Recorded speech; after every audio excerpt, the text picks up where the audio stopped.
प्रश्नावली 13.7 का तीसरा प्रश्न है। एक शंकु की ऊंचाई 15 सेंटीमीटर है, इसका आयतन 1570 घन सेंटीमीटर है, तो इसके आधार की त्रिज्या ज्ञात करनी है और पाई का मान हमको रखना है 3.14। तो शंकु की हमको दी गई है ऊंचाई, तो सबसे पहले लिख लेते हैं h बराबर या ऊंचाई बराबर 15 सेंटीमीटर। शंकु का आयतन हमको दिया है, शंकु का आयतन कितना है ये भी हमको दिया है, यानी कि कितना स्थान वो घेरता है, उसके अंदर कितना स्थान है। आयतन पहले हम सूत्र लिख लेते हैं, ठीक है। शंकु का आयतन का सूत्र हमने आपको बताया था 1/3 पाई आर स्क्वायर एच, यानी कि बेलन के आयतन का 1/3। और इसका जो मान है ये हमको दिया गया है 1570 घन सेंटीमीटर। हमको बताना है इसके आधार की त्रिज्या, यानी कि आर का मान क्या होगा ये हमको बताना है। तो यहाँ हम मान रख देते हैं 1/3 के स्थान पर 1/3। पाई का मान हमको दिया है 3.14 रखना है। आर का मान हमें पता नहीं, तो इसको आर को आर ही रहने देते हैं। और एच का मान हमको दिया गया 15 सेंटीमीटर बराबर 1570 घन सेंटीमीटर। हमें आर की घात 2 यानी कि आर का मान बताना है, तो आर की घात 2 को अकेले ऐसे छोड़ देते हैं। बराबर के दूसरी तरफ है 1570 घन सेंटीमीटर।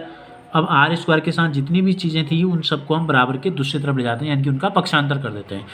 देखो 3 था बट्टे में अकेले, तो गुणा में चले जाएगा अंश में, और अंश में जितनी संख्याएं गुणा में थी वो सब चले जाएंगी हर में। तो 3.14 अंश में था और 15 सेंटीमीटर भी हर में था, गुणा में था। 1 सेंटीमीटर से 1 सेंटीमीटर कट गया, 2 सेंटीमीटर बचेंगे ऊपर अब, ठीक है। अब भाग देते हैं, 15 का भाग जाता है पूरे में, तो 15 का भाग देते हैं, नहीं जाता है तो फिर 3 से काटते हैं। देखो 3 × 3, 3 × 5 = 15। 5 का भाग यहाँ चले जाएगा, 5 × 3 15, 5 × 5 5 × 4 20। ये आ गया 314 सेंटीमीटर की घात 2, और यहाँ बच गया 3.14 × 5। अब देखो 314 ऊपर भी है, 314 नीचे भी है, बस दशमलव का अंतर है। तो हम क्या करते हैं, इस दशमलव के बदले अंश में लगाते हैं 1, 2 अंक हैं तो 2 जीरो लगाएंगे, तो ये दशमलव आपका गायब हो गया। क्या बच गया, 314 बच गया। 314 से 314 कट गया, 5 का भाग चले जाएगा इसमें, 5 दूनी 10 20। तो आर की घात 2 का मान आ गया 20 वर्ग सेंटीमीटर, लेकिन ये आर की घात 2 है, ठीक है। आर की घात क्या है, 2 है। तो क्या करेंगे हमको तो आर बताना है। त्रिज्या, आधार की त्रिज्या का मतलब क्या है, आर है। तो जब आर की घात 2 यहाँ से आर की घात 2 गायब होती है, तो यहाँ जाके बन जाता है वर्गमूल, ठीक है। सेंटीमीटर गुणा सेंटीमीटर कर देते हैं, सेंटीमीटर स्क्वायर का मतलब ये है। सेंटीमीटर का जोड़ा बनाएंगे तो बचेगा कितना, सेंटीमीटर।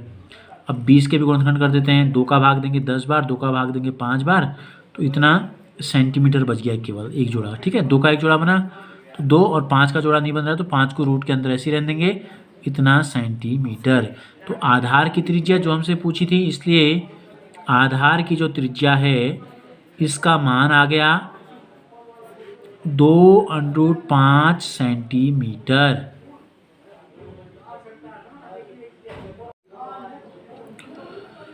चौथा प्रश्न है, यदि 9 सेंटीमीटर ऊंचाई वाले एक लंबवृत्तीय शंकु का आयतन 39 पाई घन सेंटीमीटर है, तो इसके आधार का व्यास हमको बताना है। तो शंकु ये है, आधार का व्यास क्या होता है, ये होता है, ठीक है। यानी कि इधर को भी आर और इधर को भी आर, तो ये व्यास को हम बोलते हैं डी, यानी कि ये किसके बराबर होता है, त्रिज्या के दुगने के बराबर होता है। तो जो दी गई है उसको नोट कर लेंगे। ऊंचाई दी गई है 9 सेंटीमीटर, आयतन हमको दिया गया है 39 पाई घन सेंटीमीटर। तो अभी हमने आपको सेम सवाल बताया था, बस वहाँ क्या था, त्रिज्या हमको बतानी थी। तो शंकु के आयतन का सूत्र होता है 1/3 पाई आर स्क्वायर, एच बराबर 39 पाई। आर बताना है हमको, तभी डी निकलेगा, क्योंकि हमने यहाँ लिख दिया। देखो व्यास क्या होता है, त्रिज्या का दुगना होता है। जब तक त्रिज्या बतानी होगी तब तक हम व्यास नहीं बता सकते। तो यहाँ आर की घात 2 को अकेले छोड़ देते हैं, तो ये हो गया 39 पाई। 3 बट्टे में था तो गुणा में चले गया, और आर की स्क्वायर के साथ एक पाई और एक एच अंश में थे, तो ये हर में चले गए, पाई से पाई कट गया, तो ये आ गया 39 × 3 बट्टे एच का मान यहाँ से 9 रख देते हैं। 3 × 3 9, 3 एकम 3, 3 6 18, 16 आ गया। आर स्क्वायर का मान आ गया 16, एच सेंटीमीटर में था, तो 1 सेंटीमीटर से 3 सेंटीमीटर कट गए, तो ये बच गया सेंटीमीटर स्क्वायर, आर स्क्वायर। तो आर का मान अभी मैंने आपको बताया क्या करते हैं, यहाँ लिख देते हैं वर्गमूल। तो ये हो गया 4 सेंटीमीटर गुणा 4 सेंटीमीटर, सेंटीमीटर भी 2 बार है और दोनों के साथ एक एक बार ले लिया, 4 का जोड़ा बन गया, तो ये बच गया 4 सेंटीमीटर। तो त्रिज्या पता चल गई। इसलिए व्यास क्या होता है, त्रिज्या का दुगना होता है, d बराबर 2 गुणा r होता है।